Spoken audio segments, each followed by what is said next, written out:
इस संसार में कोई भी ऐसा घर नहीं है जिसके घर के सदस्यों के बीच लड़ाई झगड़े न हो। कुछ लोग तो छोटी छोटी बातों में लड़ाई झगड़े की वजह से अपना घर छोड़कर चले जाते हैं, जिसके वजह से उनसे जुड़े कई लोगों की जिंदगियां बर्बाद हो जाती हैं। जब तक उनको समझ में आता है तब तक बहुत सारा कुछ बदल जाता है। आज की सच्ची घटना कुछ ऐसी ही है। एक लड़की को अपने घर आने में 4 साल का वक्त लग जाता है। नमस्कार दोस्तों, मेरा नाम संतोष, आप देख रहे हैं क्राइम के सच। दोस्तों, आज की जो सच्ची घटना है वह बिहार की राजधानी पटना की है। पटना का एक इलाका है घूसी घाट, जहाँ का एक रहने वाला व्यक्ति होता है। उस व्यक्ति का नाम होता है मोहम्मद आरिफ। उसके एक नेपाल की रहने वाली लड़की से किसी वजह से लव हो जाता है और लव इस हद तक पहुंचता है कि दोनों आपस में शादी कर लेते हैं। उस लड़की का नाम होता है सुल्ताना और सुल्ताना के पिता का नाम होता है मोहम्मद हावी। दोस्तों, जब सुल्ताना की शादी आरिफ से हो जाती है तो करीब 4 साल के बाद, इस 4 साल के बीच में 2 बच्चे उनके हो जाते हैं। 4 साल के बाद दोस्तों उन दोनों के बीच में लड़ाई झगड़े शुरू हो जाते हैं।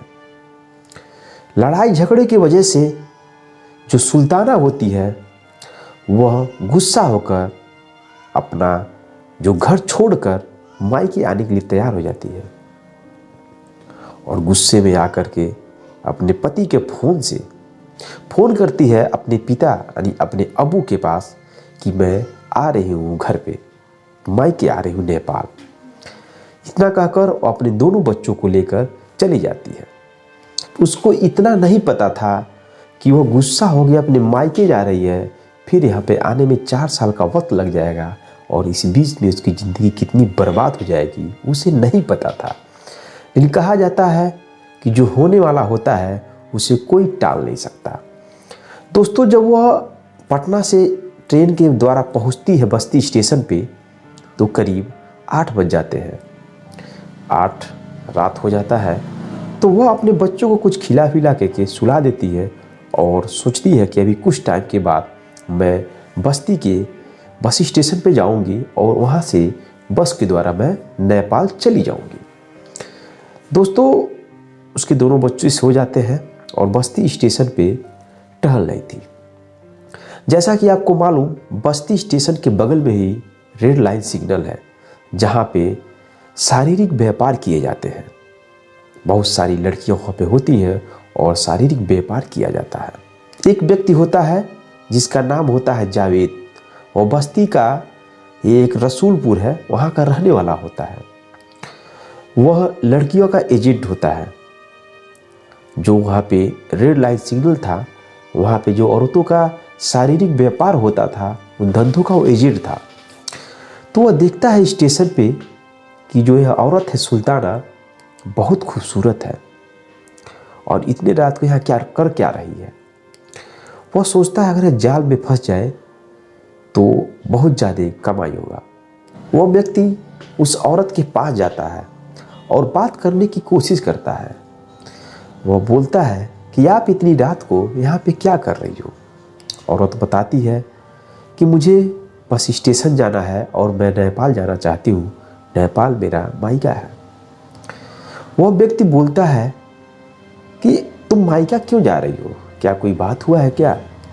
दोस्तों, सुल्ताना जावेद के बातों में आकर अपनी पूरी कहानी बता देती है कि मैं नाराज़ होकर के अपने घर से अपने मायका जा रही हूँ।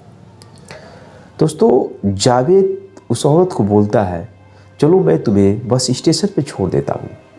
बेचारी विश्वास कर लेती है जावेद पे, लेकिन उसे नहीं पता होता है कि यह क्या करेगा उसके साथ। जावेद उस औरत को लेकर जाता है बस स्टेशन और बस स्टेशन पर जाता है तो पता चलता है कि जो बस है नेपाल जाने वाली वह सुबह भी नहीं। फिर क्या, वह औरत परेशान हो जाती है, अब करे तो क्या करे। इसके बाद दोस्तों जावेद बोलता है सुल्ताना से कि तुम अगर पुनः स्टेशन जाओगी तो तुम्हें पुलिस वाले परेशान करेंगे, क्योंकि इस स्टेशन के बगल में ही शारीरिक व्यापार किया जाता है औरतों का। लोग तुम्हें भी गलत समझेंगे, इसलिए अगर तुम चाहो तो हमारे घर पे रात को रुक सकती हो और सुबह में तुम्हें मैं बस स्टेशन पर लाकर छोड़ दूंगा, तुम चली जाना नेपाल। दोस्तों जावेद इस तरीके से बात कर रहा था कि उसकी बातों में फंस जाती है सुल्ताना और जावेद के घर चली जाती है। जावेद के घर जाती है, दोनों बच्चे सो जाते हैं और कुछ दवा मिलाकर वह सुल्ताना को खिला देता है। खिलाने के बाद दोस्तों जावेद रात भर उसके साथ शारीरिक संबंध बनाता है। वो भी होश में नहीं होती है, लेकिन सुबह होता है तो वो समझ जाती है कि उसके साथ जावेद कुछ गलत किया है। फिर भी दोस्तों वह कुछ कहती नहीं है, वह बस यहाँ से निकलना चाहती थी। जैसे सुल्ताना वहाँ से निकलना चाहती है वैसे ही जावेद उसे समझाने लगता है कि अगर तुम शारीरिक व्यापार में धंधा करो तो तुम बहुत ज़्यादा पैसा कमाने लगोगी। लेकिन इसके बातों में ना आकर सुल्ताना इस बात को स्वीकार नहीं करती है। वह बहुत समझाता है, उसके बाद भी वह सुल्ताना नहीं मानती है। फिर दोस्तों जावेद अपने तरीके से उसे फोर्स करने लगता है और बोलता है अगर तुम यह काम नहीं करोगी तो मैं तुम्हारे बच्चों को जान से मार दूंगा। दोस्तों ऐसी बातें सुन करके वह मजबूर हो जाती है और अपना मूड बना लेती है। जावेद उसके दोनों बच्चों को अपने घर पर रख लेता है और एक स्कूल में एडमिशन करा देता है और सुल्ताना को एक अलग से होटल में शिफ्ट कर देता है जहाँ पे शारीरिक व्यापार धंधे चलते हैं। जावेद सोचता है जब तक मेरे पास उसके दोनों बच्चे रहेंगे तब तक सुल्ताना भाग नहीं पाएगी, और होता है वही। दोस्तों शारीरिक व्यापार चलने लगता है, बेचारी मजबूर में सुल्ताना इस चक्कर में फंस जाती है, जो बेचारी नाराज होकर के अपने मायके के लिए रवाना होती है, लेकिन जाकर फंस जाती है बस्ती के शारीरिक व्यापार धंधों में। दोस्तों 4 साल बीत जाते हैं और ऐसा चलता रहता है। जैसा कि आपको मालूम, जो लोग भी शारीरिक व्यापार करते हैं उन औरतों का, उन लड़कियों का हर 4 महीने पे मेडिकल जांच होता है। एक बार सुल्ताना भी ऐसे ही मेडिकल जांच के लिए जाती है और अपने बच्चों को भी लेकर जाती है और मूड बनाती है कि मैं वहाँ से भाग चलूँगी। लेकिन इस बात की जानकारी जावेद को पता चल जाता है। जावेद हॉस्पिटल पहुँच जाता है और हॉस्पिटल जाने के बाद उसको पकड़ करके फिर ला देता है। दोस्तों 4 साल के बाद एक कस्टमर आता है जिसका नाम होता है ओम प्रकाश। वह कस्टमर जाता है सुल्ताना के पास जब रूम में, तो जब दोनों आपस में बात करते हैं तो जो व्यक्ति ओम प्रकाश है वह नेपाल का रहने वाला होता है, क्योंकि बस्ती में उसका रिलेशन होता है, सिस्टर का घर। तो जब भी वो नेपाल से आता था बस्ती तो हमेशा जाता था अंदर। तो उसकी भाषा से पकड़ लेती है सुल्ताना कि यह व्यक्ति नेपाल का रहने वाला होता है। यह बातें समझ करके दोस्तों सुल्ताना ओम प्रकाश से अपने बारे में पूरी बात करती है और बोलती है कि मेरा भी मायके नेपाल में है और मेरे अब्बू का नाम मोहम्मद अवी है और मैं अपने घर से नाराज़ होकर के मैं मायके जा रही थी, लेकिन मैं इस चंगुल में फंस गई हूँ। सारी स्टोरी उस व्यक्ति को बताता है। सुल्ताना बताती है।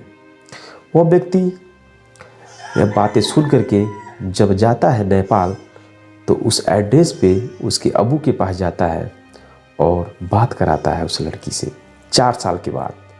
दोस्तों अब्बू को विश्वास नहीं होता है कि उसकी लड़की जिंदा है। जैसे ही बात होता है वैसे अब्बू बोलता है, बेटी मुझे नहीं मालूम था कि तुम जिंदा हो। मैं कई बार तुम्हारे हस्बैंड से फ़ोन लगाया, बात भी किया। वो बोलता था कि यह घर छोड़ के गई तब से कभी वो वापस नहीं आई, न बात हुआ है, और मुझे पता था कि तुम मर गई हो। लेकिन अगर ऐसी बात है तो मैं तुम्हें किसी भी तरीके से इस मुसीबत से ज़रूर बाहर निकालूंगा। दोस्तों सुल्ताना बोलती है अपने अबू से कि आप ऐसे डायरेक्ट मत आइएगा, आप सबसे पहले मेरे पास कस्टमर बनकर आइएगा, तब मैं आपको बताऊंगी आपको करना क्या है। क्योंकि अगर लोगों को पता चल जाएगा कि आप मेरे अब्बू हो तो लोग आपको जान से मार देंगे। दोस्तों उसके अनुसार ही उसके अब्बू पहुंचते हैं बस्ती 11 जनवरी 2014 को, और 2 से 3 दिन तक लगातार पता करते हैं, जाते हैं, लेकिन मुलाकात नहीं होता है। और चौथे दिन वो पहुंच जाते हैं उसी जगह पे जिस जगह पे उनकी बेटी सुल्ताना होती है। और जैसे ही सुल्ताना उनके सामने आती है वैसे एक कस्टमर की तरह बिहेवियर करती है और उनको ले करके अंदर रूम में जाती है। अब सोचिए दोस्तों, अंदर रूम में गई वह लड़की जिसके सामने पिता खड़े हो और 4 साल के बाद मुलाकात हो और ऐसे जगह पे जहाँ पे शारीरिक व्यापार चल रहा हो, क्या बीतेगा लोगों पे। दोनों बाप बेटी गले मिलकर और रोने लगते हैं, लेकिन रोते भी हैं तो धीरे धीरे रोते हैं, छिप के रोते हैं, ताकि किसी को पता ना चले कि ये दोनों आपस में बेटी और बाप है। दोस्तों, सुल्ताना अपने अब्बू से कहती है कि आप नज़दीकी एक थाना है पुरानी बस्ती, वहाँ पे जाइए और वहाँ के थाना प्रभारी प्रदीप कुमार है, आप उनसे पूरी स्टोरी बताइएगा तो वह हमारा हेल्प जरूर करेंगे।